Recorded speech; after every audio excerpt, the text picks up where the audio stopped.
Very most important long answer type के क्वेश्चनों की बात करेंगे, जिसमें से पहला वेरी मोस्ट इंपॉर्टेंट क्वेश्चन ये है, derive an expression for the intensity of the electric field. आपको क्या करना है भैया, एक एक्सप्रेशन बताना है इंटेंसिटी ऑफ इलेक्ट्रिक फील्ड की at a point on the axial line of an electric dipole. Electric dipole के एक्सियल लाइन पे एक पॉइंट है, उस पर आपको इलेक्ट्रिक फील्ड इंटेंसिटी का फार्मूले को डिराइव करना है। तो देखिए, उसके लिए हमने मान लिया, मैं यहाँ पे डायग्राम थोड़ा आपको सही नहीं दिख रहा होगा, मैं बता देता हूँ। माना कि ये एक डाइपोल है, ठीक भैया। डाइपोल क्या होता है, जहाँ equal and opposite charge small distance पे रखे हो। तो मान लेता हूँ ये -q इधर है और +q इधर रखा हुआ है, ठीक है भैया। और मान लेता हूँ इन दोनों के बीच की डिस्टेंस 2a है। तो क्या यहाँ सेंटर से यहाँ की दूरी a और इधर की डिस्टेंस a हो जाएगी भैया, देख लीजिए।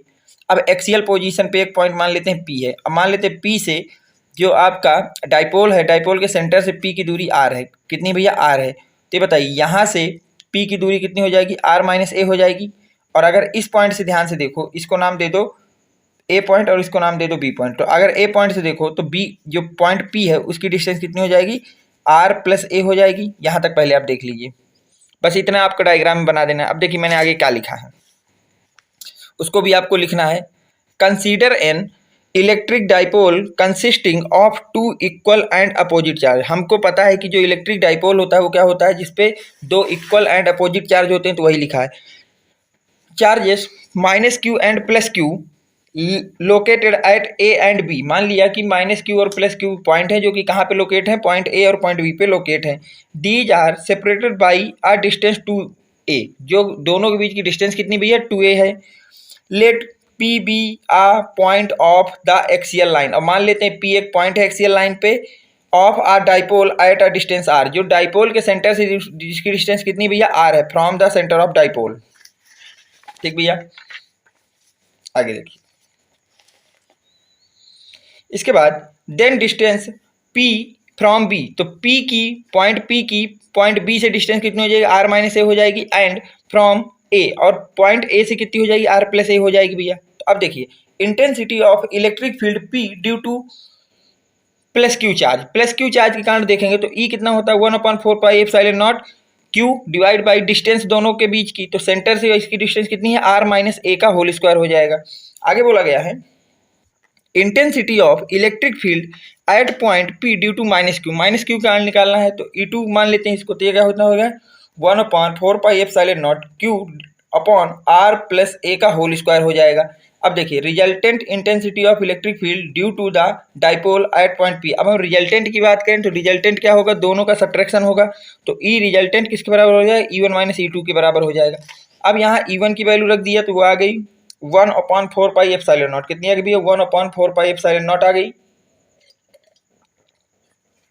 q अपॉन r - a का होल स्क्वायर माइनस का E2 की वैल्यू रखोगे 1/4πε0 q divide by r + a का होल स्क्वायर, ठीक है भैया।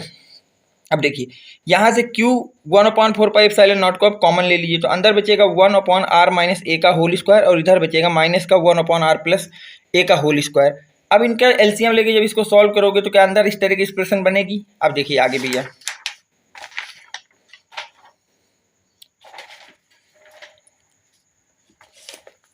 अब देखिए अगर ऐसी एक्सप्रेशन बन गई है तो अब क्या करोगे भैया,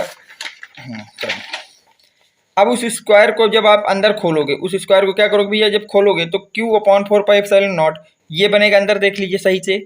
अब ये बनेगा तो यहाँ से क्या, यहाँ तक आप पहुँच जाएंगे। अब देखिए, वी नो डैट हम जानते हैं कि जो डाइपोल मूवमेंट होता है किसके बराबर होता है, 2a/q, 2a × q के बराबर होता है।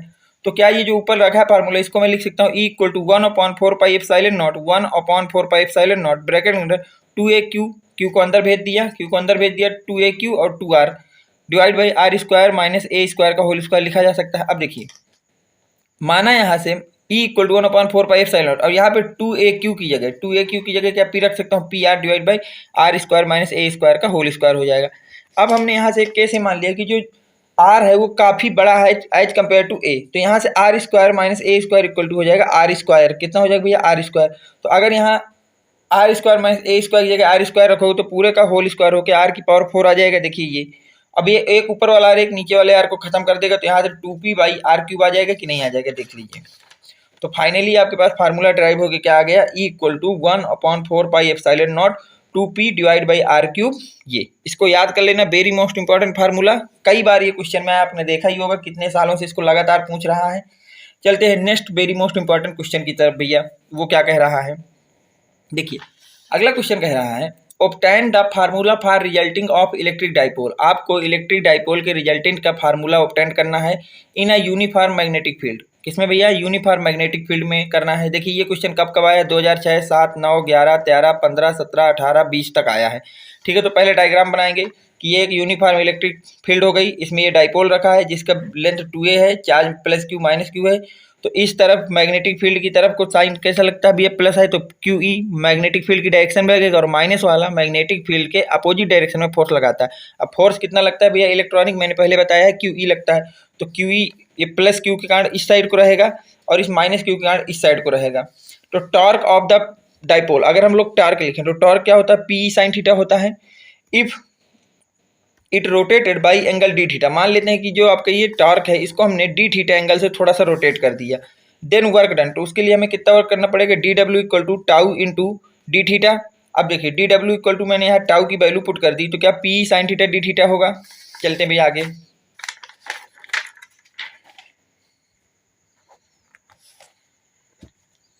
देखिए so on rotating it by angle theta, मान लिया अब वो कितने एंगल से रोटेट हुआ भैया थीटा, तो वर्क डन कितना हो जाएगा, डब्ल्यू इक्वल टू 0 से थीटा तक रोटेट किया गया, तो डी डब्ल्यू को अंदर क्या कर देंगे, इंटीग्रेशन कर देंगे। अब देखिए अब यहाँ पे डी डब्ल्यू की वैल्यू रख दी P E sine theta d theta. अब यहाँ पे जब लिमिट लगाई तो ये बचा, यहाँ से ये कैलकुलेशन है आप समझ ली, तो यहाँ W equal to P E 1 minus cos theta आ जाएगा, यहाँ पे आई साइन, बाकी तो कैलकुलेशन है उसको तो मुझे बताना है नहीं। अब देखिए यहाँ पे आ गए, अब यहाँ से केस 1 बनता है। पहला केस ये कहता है, पहला केस क्या कहता है भैया कि if the dipole be rotated through 90 degree, जो डाइपोल है वो कितने से रोटेट हो रहा है भैया 90 डिग्री से, then from the direction of the field, और किस डायरेक्शन भैया, फील्ड की डायरेक्शन में। तो जो थीटा है वो 90 डिग्री हो जाएगा, तो काइस 90 की वैल्यू कितनी हो जाएगी 1, तो यहाँ से जो वर्क होगा वो कितना हो जाएगा पीई आ जाएगा। याद रखना अगर डाइपोल जो रोटेट कर रहा है कितने भैया 90 डिग्री में, मैग्नेटिक फील्ड की इलेक्ट्रिक फील्ड की डायरेक्शन के 90 डिग्री पे मूव कर रहा है, तो उस पर जो आपका वर्क डन होगा वो कितना होगा, ये पीई होगा। चलते हैं केस सेकंड की तरफ, देखिए भैया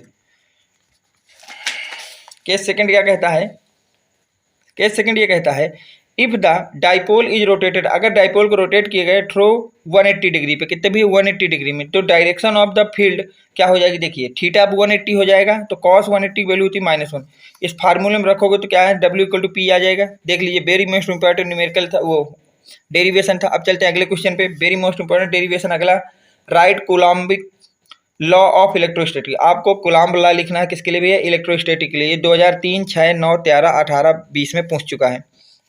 देखो हम ये जानते हैं कि अगर दो चार्ज हैं, अगर इनको स्मॉल डिस्टेंस r पे रख दिया जाए, तो द फोर्स ऑफ इंट्रैक्शन, इनके बीच में जो फोर्स लगेगा of any two charges is directly, किन्हीं भी दो चार्जों की, जो डायरेक्टली प्रोपोर्शनल किसको होता है, मल्टीपल ऑफ द चार्ज, उन चार्जों के मल्टीपल के बराबर होता है। तो F equal to directly proportional Q1 Q2 equation number 1, and the force is universally proportional to the square of the distance between them, और उनके बीच की डिस्टेंस के स्क्वायर के इनवर्सली प्रोपोर्शनल क्या होता है भैया r, तो F equal to inversely proportional 1/r square लिखा जा सकता है। ओके अब देखो फ्रॉम इक्वेशन 1 और 2 अगर दोनों को लिखो कंबाइन करके,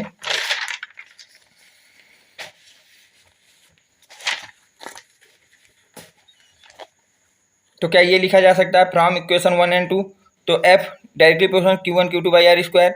अब यहाँ से प्रोपोर्शनलिटी का साइन हटाएंगे तो कांस्टेंट लाएंगे, वो कांस्टेंट क्या होता है भैया K होता है, तो F इक्वल टू आ गया K Q1 Q2 by r square. वो यार जहाँ पे K जो है आपका इलेक्ट्रोस्टैटिक कांस्टेंट है, K की वैल्यू 1/4 पाई एप्सिलॉन नॉट की कितनी होती है भैया 9 × 10⁹ होती है न्यूटन मीटर स्क्वायर पर कूलम। एप्सिलॉन नॉट को आप लोग बोलते हैं electrical permittivity of the free space, और जिसकी वैल्यू कितनी होती है भैया 8.85 × 10⁻12 कूलम स्क्वायर पर न्यूटन मीटर स्क्वायर। इसको यूनिट और वैल्यू दोनों याद रखना, डायरेक्ट ऑप्शनल में क्वेश्चन पूछा जाता है। चलते हैं नेक्स्ट क्वेश्चन की तरफ, देखिए भैया अगला क्वेश्चन आपका कह रहा है with the help of the diagram explain the magnetic electron elements of earth. Earth के मैग्नेटिक एलिमेंट को आपको एक्सप्लेन करना है किसकी हेल्प से भैया, डायग्राम की हेल्प से। तो आप ये जानते हैं कि जो अर्थ होता है उसमें 3 तरह के एलिमेंट होते हैं, earth of element of earth magnetism, 3 element of our earth magnetism. जो अर्थ मैग्नेटिज्म होता है उसके कितने एलिमेंट होते हैं भैया? 3 होते हैं। कौन कौन से? एंगल ऑफ डिक्लेरेशन, या इसी को आप लोग मैग्नेटिक डिक्लेरेशन बोलते हैं, जिसको थीटा से रिप्रेजेंट करते हैं। किससे करते हैं भैया? थीटा से। अगला होता है एंगल ऑफ डीप, जिसको आप लोग फाई से रिप्रेजेंट करते हैं, ये हो गया। अगला होता है भैया डेल्टा से रिप्रेजेंट करते हो। Horizontal component of earth magnetic field, जिसको बीएस से रिप्रेजेंट करते हो। टोटल 3 अर्थ के क्या होते हैं भैया? एलिमेंट होते हैं। कौन कौन से? Angle of declaration, angle of deep और आपका horizontal component of the earth magnetic field. अब इनको एक्सप्लेन करना बिट फिगर। तो देखिए एंगल ऑफ डिक्लेरेशन क्या होता है या मैग्नेटिक डिक्लेरेशन क्या होता है? It is the angle between graphical meridian and magnetic meridian at a plane of earth. Plane of earth में ग्राफिकल मेरिडियन और मैग्नेटिक मेरिडियन के बीच का जो एंगल होता है उसी को आप लोग एंगल ऑफ डिक्लेरेशन बोलते हैं। जैसे ये जो थीटा एंगल है, ये आपका क्या भैया? एंगल ऑफ क्या भैया? एंगल ऑफ डिक्लेरेशन या मैग्नेटिक डिक्लेरेशन है। चलते हैं अगली बात में एंगल ऑफ डीप के विषय में बात करते हैं भैया।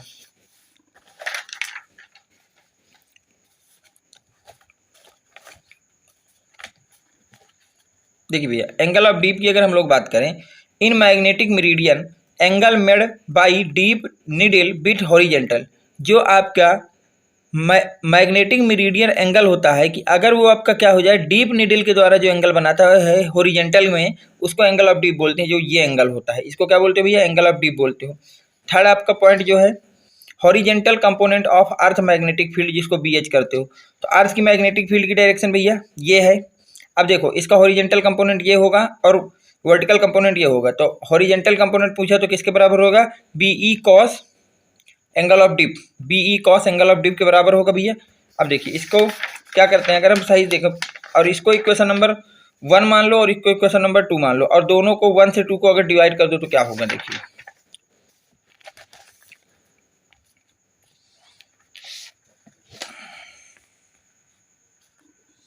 तो क्या भैया from equation 1 divide by equation 2, तो B V by B H equal to B E sine angle of dip divide by B E cos angle of dip. B से बी कट जाएगा तो यहाँ से क्या आपका B V divide by B H equal to tan angle of dip आ जाएगा। अब tan आ गया तो क्या एंगल ऑफ डिप की वैल्यू आ गई? tan inverse B V horizontal component of magnetic field and नहीं vertical component of magnetic field divide by horizontal component of magnetic field के tan एंगल ऑफ tan के बराबर होगा भैया। देखिए अगर अब हम क्या करें, इन दोनों इक्वेशनों को, इक्वेशन नंबर 1 इसको नाम दिया है, इक्वेशन नंबर 2, इनको स्क्वायर करके ऐड कर दें तो देखिए तो क्या कैसे बनेगा।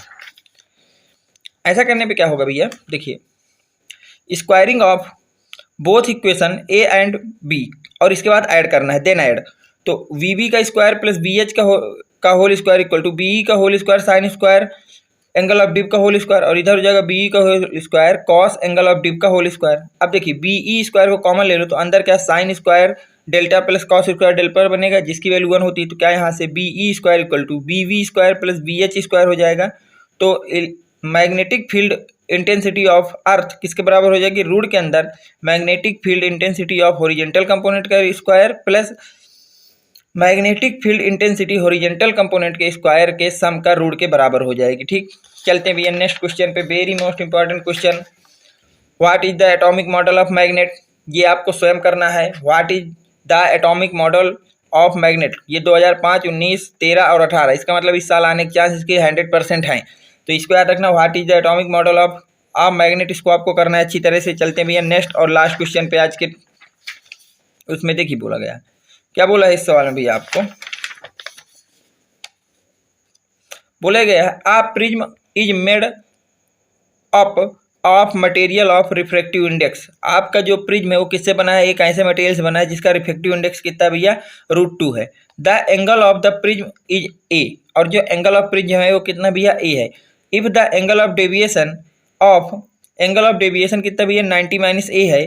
तो फाइंड द वैल्यू ऑफ ए की हमको वैल्यू बताना है। तो देखिए हमको पता है कि जो आपके पास रिफ्रैक्टिव इंडेक्स होता है वो किसके बराबर होता है? Sine A plus delta m by 2 के बराबर होता है। अब इसको जब यहाँ सॉल्व करो तो a की वैल्यू, इसमें जो आपका डेल्टा m है इसी को क्या बोलते हैं? एंगल ऑफ डेविएशन बोलते हो। डेल्टा m को क्या बोलते हो? एंगल ऑफ डेविएशन, जिसकी वैल्यू कितनी दी गई? 90 - a। तो यहाँ पे रखोगे 90 - a, तो इस a से a कट जाएगा तो बचेगा 90/2। तो साइन 45, देख लीजिए यहाँ भैया तो क्या यहाँ से √2 equal to sine 45 divide by sine A by 2 हो जाएगा। अब अगर √2 को इधर ले आए तो साइन ए बाई 2 इधर चला जाएगा, तो क्या यहाँ से वैल्यू 1/√2 आ जाएगी। तो a बाई 2 की वैल्यू आएगी 30 डिग्री, तो a की वैल्यू कितनी आ जाएगी 60 डिग्री। तो ये आज की क्लास के वेरी मोस्ट इंपॉर्टेंट आपके डेरिवेशन से जो मैंने कराए हैं।